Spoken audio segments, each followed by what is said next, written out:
Hello guys, my name is Edward Mungai from Egerton University, but currently I'm at San Marcos Secondary School.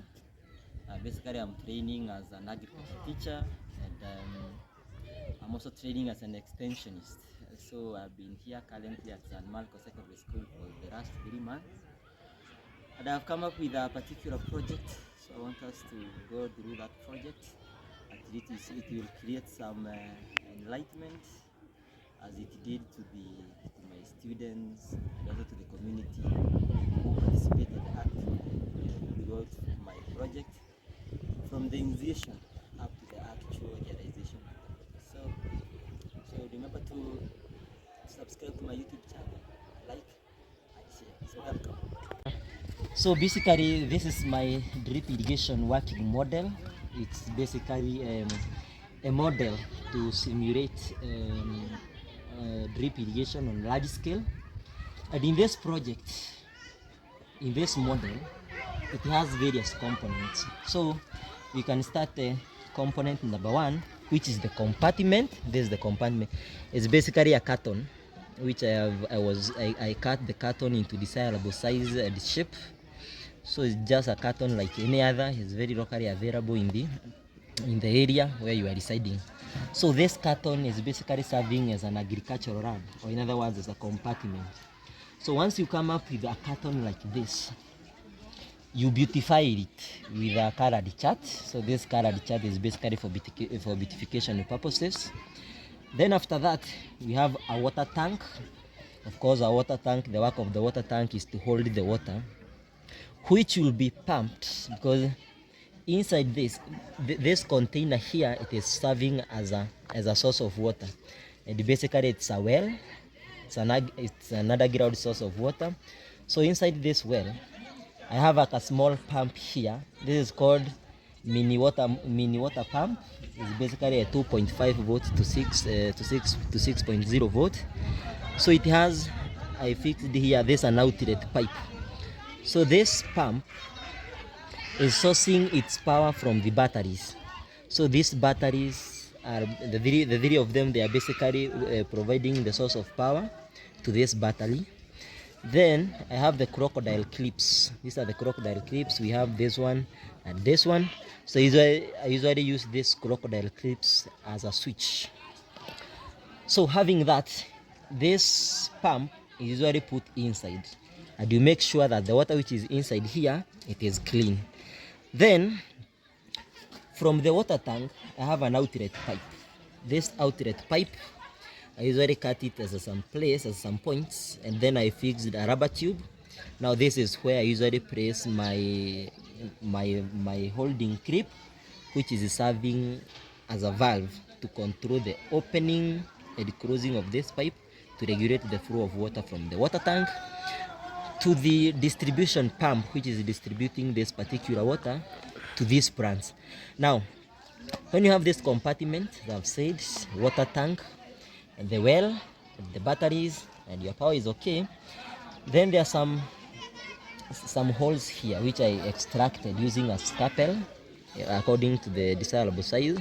Then I fixed these small containers here, which are serving as the holes. Then of course you place the soil. Then after placing the soil, you place the seedlings. Of course the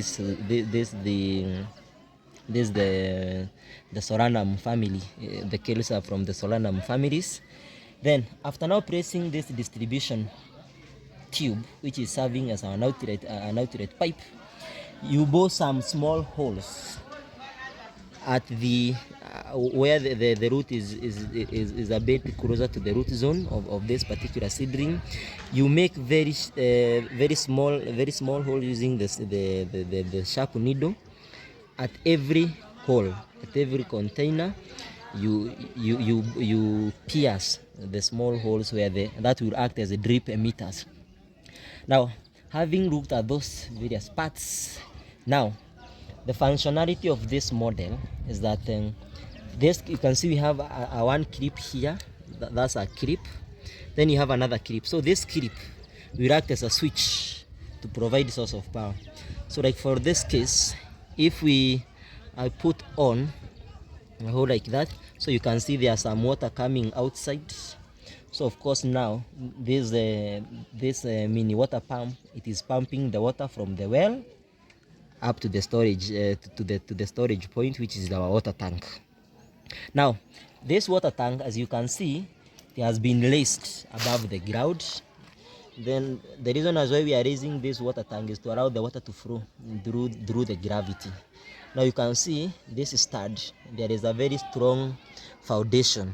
There's a modeling clay which I have used it to provide a very strong foundation, because you can see the water tank is a bit large, so you need more strength to hold that water tank. So because for our case the water tank is full, now I can control the movement of water from the tank, the distribution tube that will drop the water to the plant through the drip emitters which you made through the sharp needle. So for this case, maybe you can open. So after opening, you can see there are some drops which are falling, which are falling. We have another drop here, we have another drop here, we have another drop here. So for this case, you can see this drop, the water is falling drop by drop, to make sure that each plant is getting adequate water. So you leave, if you want to make sure that the water is still flowing. So of course the valve should be held open like that, to make sure that the water is flowing. But if for this case there's some modification you can do here, you can place a small stick that will hold this valve. It's not a must you keep on holding this valve, so you can place a stick here which will keep this holding clip, which is serving as a valve, to be open, then allow some water. So after some time you can close the valve, in other words, because if you see your plants are adequately watered, you can close that valve, so that the water which is in the tank cannot now flow. There's an eddy cap. This eddy cap, it is making sure that the water which is moving throughout the inside the tube is not coming out in a speed. So if you reduce this speed, it means there will be a lot of pressure inside here, and therefore the water will be able to flow and be able to drop by drop in each and every plant. So you'll only close this valve when you see your plants are adequately watered by these drip emitters. That's basically a drip irrigation working model. That's how it functions, and it has been beneficial to me throughout my attachment.